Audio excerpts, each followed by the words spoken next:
Was it 6? All right. Yeah.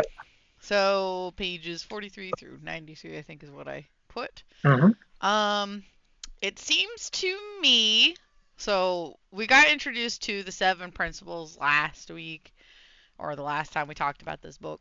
Mm-hmm. Mm-hmm. And then what's happening in these chapters is one of 3 things. One, we're getting a explanation about what each of the principles means a little bit, kind of, in a very mystical sort of way. Yeah. Two, the the writers of this book are like, Hermeticism is the best. Yeah, it's the source of everything. It is the source of everything ever. And then 3 is I had to really crack down on my ability to focus. This book takes itself very seriously. Yeah, it does. It takes itself so seriously. Um, they they do a little bit of contrary explanation at the beginning, as far as I can tell. As they're like, Hermeticism is the beginning of all these things, but also the Egyptians were skilled at it before that. As far as I'm aware, or at least the way it's presented in this book, it seems like Egypt was maybe the founding era or area of Hermeticism. Yeah. So maybe Hermeticism and ancient Egypt are kind of uh, equalized in this Yeah, there's context. definitely being held both in high esteem. It's not. The book definitely isn't trying to be like Egypt sucks. Yeah, yeah. So I do like the phrase transcendental chemistry. I thought that was a fun phrase. Called mystic psychology. They possess the inner knowledge as well as the outer knowledge. So there's layers to knowledge. Um, and so what this first principle ends up being is the art of mental chemistry, which, as far as I can tell, is basically the ability to not have attachment at the same time that you have all of the attachment to certain things, as long as they're the appropriate hermetic things. Okay, that's not what I Okay, what took did you? from that at all.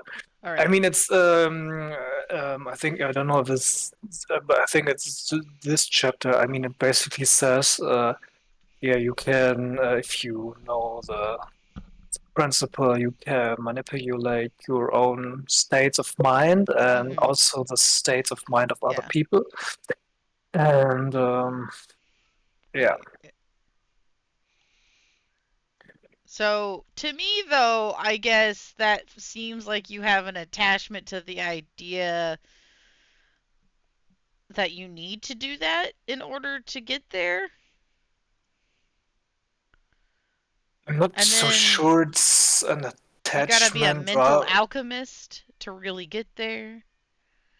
Yeah, I'm not so sure it's about attachment. It's more like, No, it's not. okay, I'm making a weird connection in my brain, so I'll drop that phrasing and just say he does say that this phenomenon, this principle of mentalism, is the root of psychic phenomena, mm, yeah. and that if you are a master initiate and teacher, you can work on the mental plane. Yeah. And like you said, like changing the mental conditions, right? The, However, what they do not tell is how to do that. yeah, but you can if you master it. Yeah, that's cool.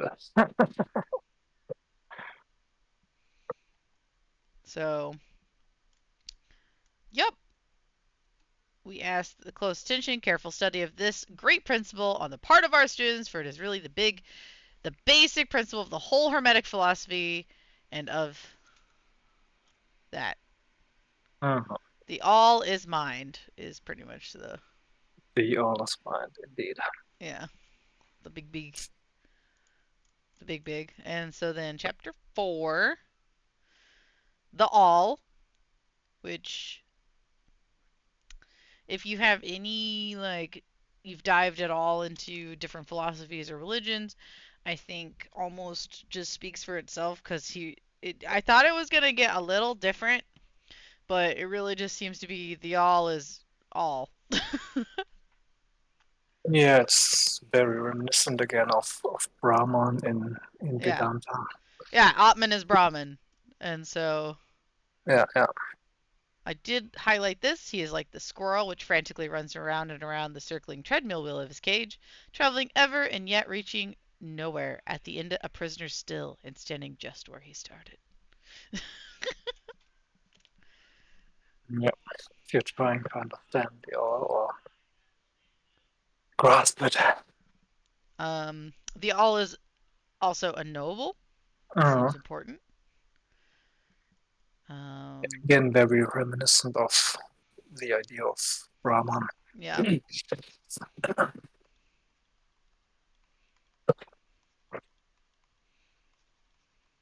I don't know if I spelled Atman right. I'm pretty sure I spelled No, Brahman. it's correct, yeah. Um,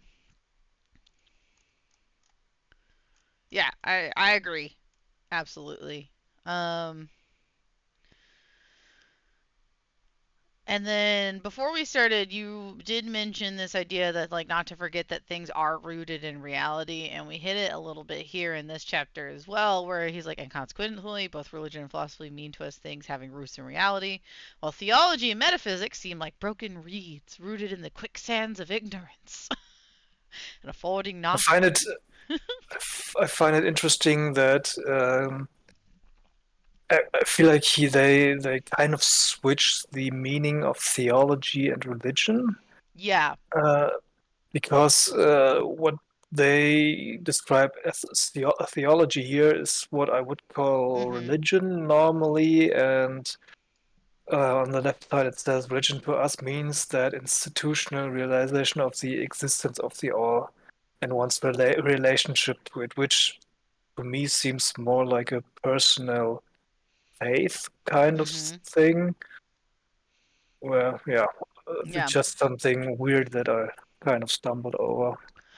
Um. Yeah. Yeah. It is kind of interesting.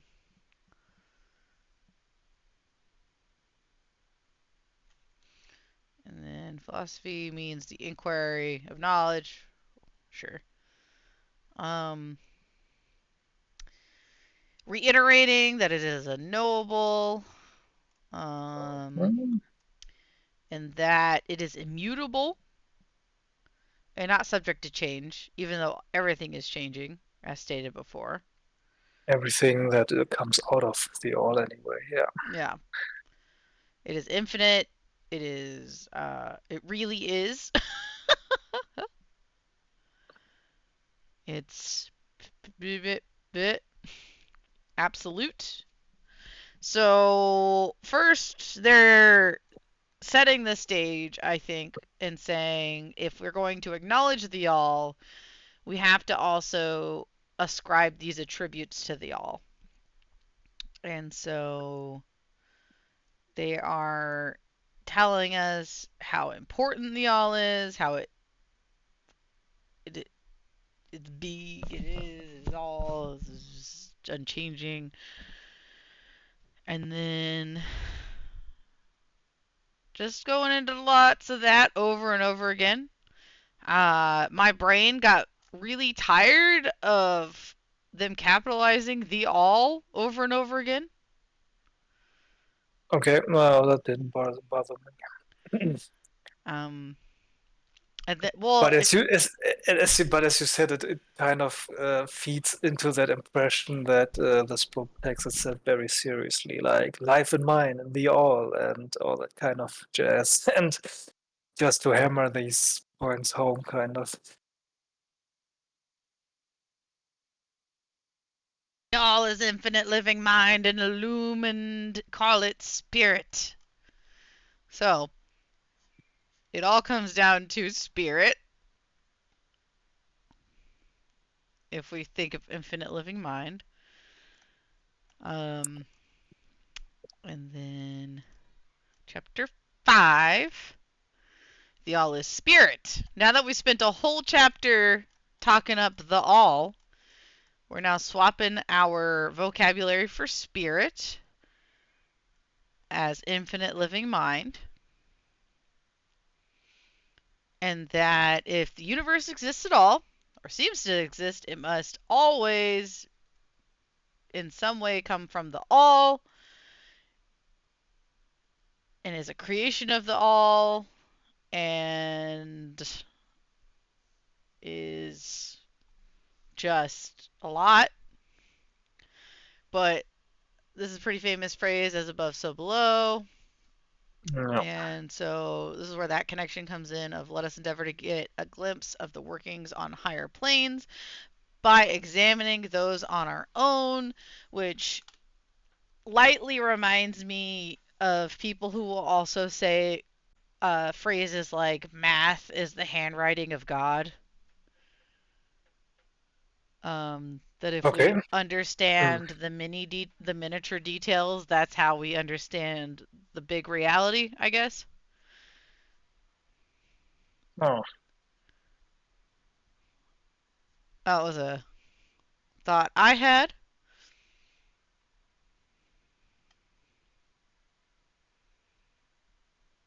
I.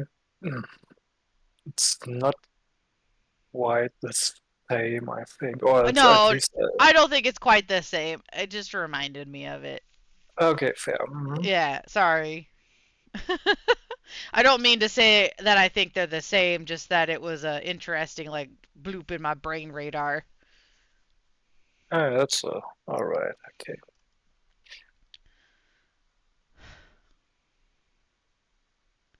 What I found kind of interesting is that, yeah, basically what you are underlining that man is in a way also a creator, but Mhm.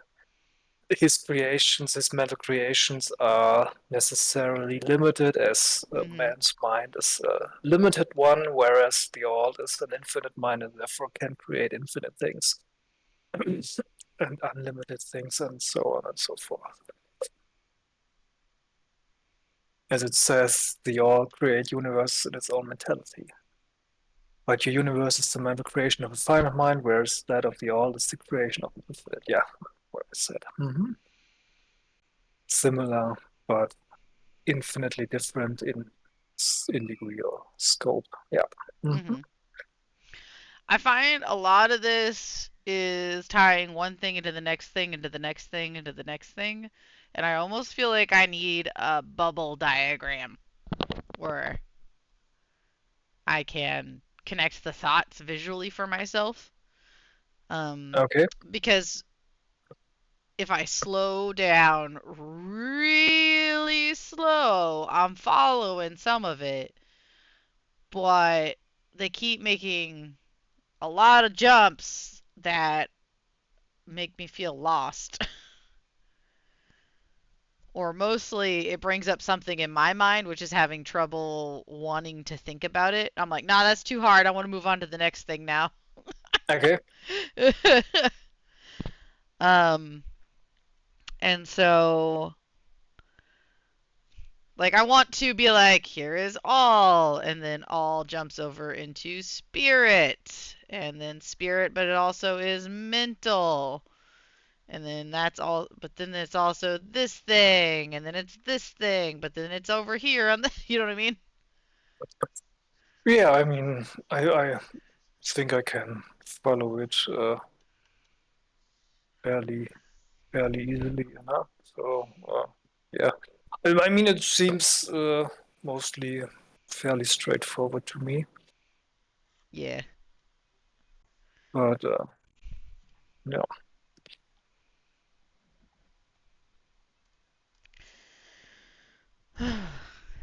Then we get into the principle of gender, which we briefly talked about last time, but the book takes some time to be like, we don't mean boy girl. We mean masculine and feminine and breaking it down, and that these things are expressed differently in time and space and nature and fatherhood and divine father and mother Mm. nature.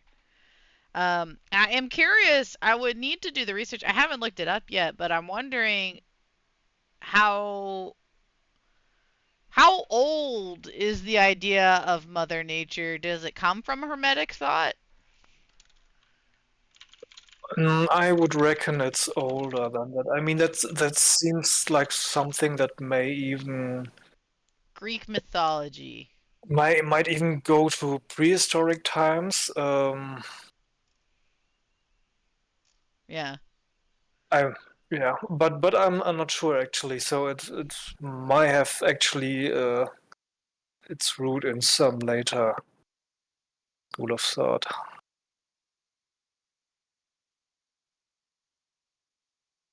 All I know is that based on the time this was coming out, this book came out in particular since it was the early 1900s, Mm. is I'm wondering how much it popularized certain verbiage, even if it didn't invent it.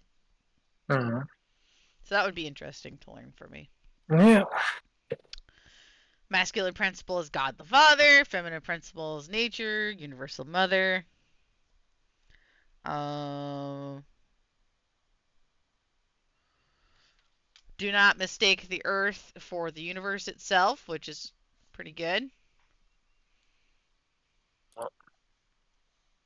Million upon million such words. Yeah, that makes sense. Yeah. Um, it says death is not real, even in the relative sense. It is but birth to a new life, and you shall go on and on and on to the higher and still higher planes of life for eons upon Yeah, eons. yeah, it's basically reincarnation again until you have reincarnated enough times and rejoin the all or God or whatever and dissolve in that.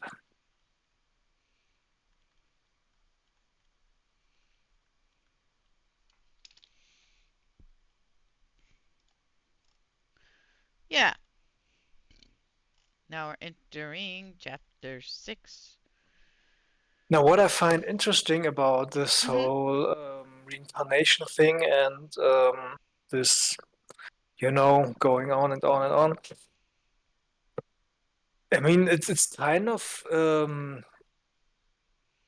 drawing on the idea of a soul that is migrating on from lifetime to lifetime, but it isn't a soul in the sense that we have in certain Hinduist school of thoughts that the soul is equal to the Brahman. As you said earlier, Yeah. Atman is Brahman, and I feel this is kind of a different thing because okay, so if Brahman is the all and the unchanging reality, then what this seems to point it that there are souls, but they aren't eternal and unchanging. But I mean, they are very long lived, but eventually they also rejoin Brahmans, so they aren't Yeah. the unchanging self in a way. Mm-hmm. So and that I find it kind of interesting how that relates to Buddhism because as we have been talking about it, it always seemed to be like Buddhism seems to deny the existence of a soul, but only in the sense of an eternal and unchanging soul, which I mean, reincarnation as it describes here. Yeah, as I said, it's a soul, but it's not an eternal and unchanging Yeah. soul. So what I want to get at is if even if Buddhism denies an eternal, unchanging self, if it would allow for this kind of very long-lived quote unquote soul, so to speak. You know what I Mm-hmm. mean? Yeah. I think that's an awesome connection you made. That's great. Um, Yes, I think I understand what you're getting at. Okay, I hope so. I'm not sure I made myself clear there. But yeah, so that in a way would kind of what's the word? Um, kind of uh, close the gap between Buddhist rebirth and Mhm. reincarnation towards the other ideas of reincarnation that float around. Mhm. Yeah. Yeah.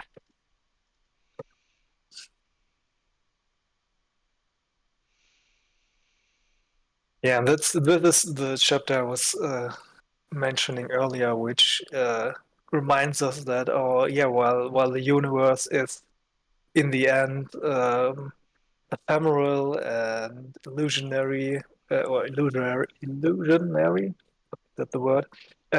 We it must for our everyday life, we must consider it real and must live in the universe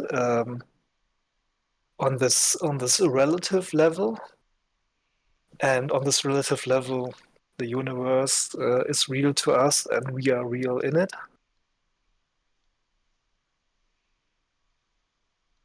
Yeah. Yeah. And then you become like a sweet sleepwalker, as it says, who's stumbling If through you, life if you don't yeah, acknowledge its reality. if you don't acknowledge the, that's that came up in, I'm not sure where it was. Maybe it was some other book we read, but there maybe something by Thich Nhat Hanh or Mhm.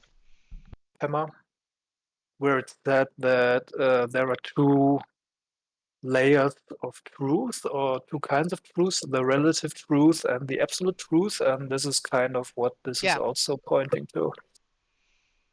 Yeah, I think it's So yeah, the, you're right. It is doing the same thing. you know, yeah, exactly.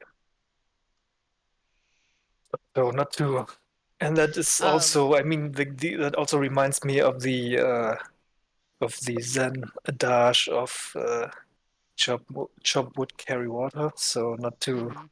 ignore the realities of everyday human life, but yeah, to do that also, but while at the same time, quote unquote, being aware of the absolute.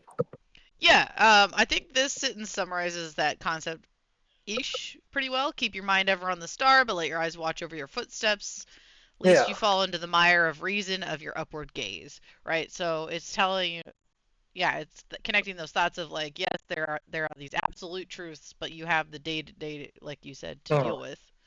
yeah. Um, then it And talks about bewaring of half truths. I think where you're not thinking of those two things, as mm, it says the absolute and the relative. You know, you can't yeah. have. I think it's kind of saying that like, you have to take both as they are. You have to remind, be mindful of both of them and not Yeah. ignore one or the other. Yeah. And then they And then repeat it a little more. the Hermetic teachings do not preach the unsubstantiality of the universe in any stronger terms than those more familiar to you, although their presentation of the subject may seem somewhat more startling. I find this an interesting, humble moment for this book. Um, because to me, this sentence says it acknowledges other teachings and that the truths are the same, but Hermeticism's kind of being like razzle dazzle about it. Mm,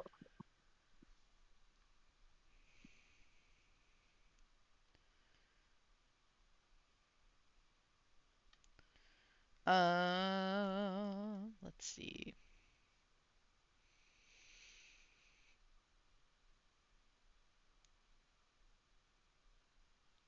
We kick the stone and we feel the impact. It seems to be real, notwithstanding that we know it to merely be what we have stated above. no, Remember our foot.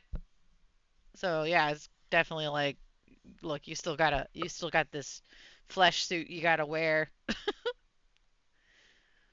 Yeah, and in a way that is also kind of again the middle way, Mhm. as not completely materialist, but also not completely uh, stuck in the absolute or Mhm. having your mind in the cloud, so to speak. Yeah. Yeah. Sorry.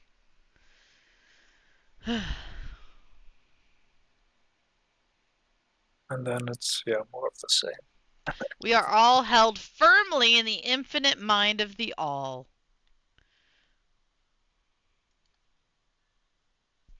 There is no power outside of the all to affect us, so we may rest calm and secure. There is a world of comfort and security in this realization when once attained.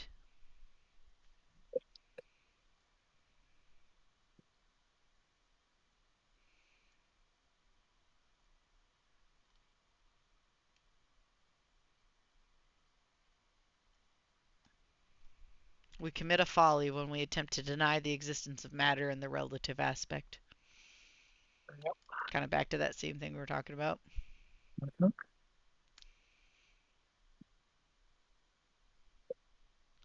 The highest being must bow to the law and be as nothing in the eye of the all. That's a good little rhyme right there.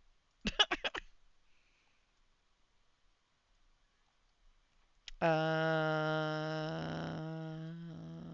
what else happened here? It's been a minute since I read this actually. Yeah, I think it also states somewhere that again the laws of the universe, even though they are quote unquote illusory, they are still kind of iron laws, at least for the ones who are subject to them. Mhm. Again, pointing to the whole situation that we cannot ignore the Yeah. material world in a way. And then But it also says that the initiates or the masters can use the higher laws against the lower laws. So mhm. if you can access these higher dimensions and higher realms, then you may manipulate the lower realms by using the laws of the higher realms. Mhm.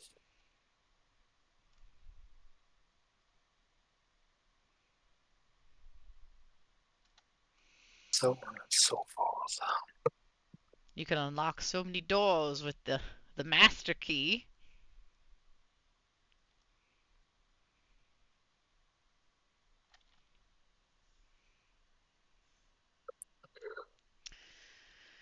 And then under any of the same hypotheses, we are compelled to act and live as if the fleeting things were real and substantial, with this difference always between the various hypotheses that under old views mental power was ignored. So I think this is where the Neo-Hermeticism comes in, and if we had read a true Hermetic text prior to this, maybe there would be some differences, because it seems like in this full chapter, there's a lot of like reference to old teachings that have been re-enlightened a little bit, and that is not clear to me what those old teachings were because I don't know them. Yeah. All I know is that it says the fresh new thought is better. Overcomes the There's half-wise. one point on the right I find interesting. It's fairly low on the side. I remember always tune that transmutation, not presumptuous denial, is the weapon of the master, which again seems to be pointing kind of in the Buddhist direction that you should not deny your mental states, but rather work with them and, as they say, transmutate them, change them to Hmm. something more noble. Uh, Yes.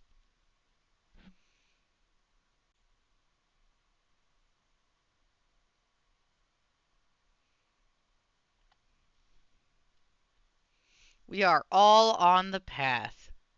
Yay. Yeah, again, harking back to the earlier statement that we go on lifetime after lifetime, and eventually, Yeah. after how many aeons or whatever, we will be rejoin the all Mhm. or become resolved back into it. Mhm. Yeah. Yeah. I don't personally have any further thoughts on it. The book has got a lot going on. A lot of laws it refers to, a lot of thoughts and connections, a respect for both mystical forces as well as really trying to ensure that the reader doesn't suddenly decide that physical world doesn't matter anymore and move on from Mm, it. yeah. It definitely spends a lot of time reinforcing that, while also being like, but the other stuff's pretty cool. What if you did that? Feel like um, we're still kind of laying the groundwork so yeah, far, and before we then get to the real juicy stuff, so to speak. yeah. So it'll be interesting to read the next section, I think, and see how all of this has set us up for what's to come. Uh-huh. Um, but I think that with this sort of text, where it's probably easy to get sucked into the spiritualism of it, I appreciate how much they're emphasizing don't forsake the physical world. Like, Yeah, there are still rules here. There's still things to that are important, and you walk here and live here and breathe here, and it is still. It would be the foolish who only take half of it, right? And so yeah, yeah. I appreciate that That about the book. that that's certainly, yeah, as you said, that's appreciated. Absolutely. Yeah. Any more thoughts on this section that we have read, Ben? Uh, I don't think so. No, All right, we did it.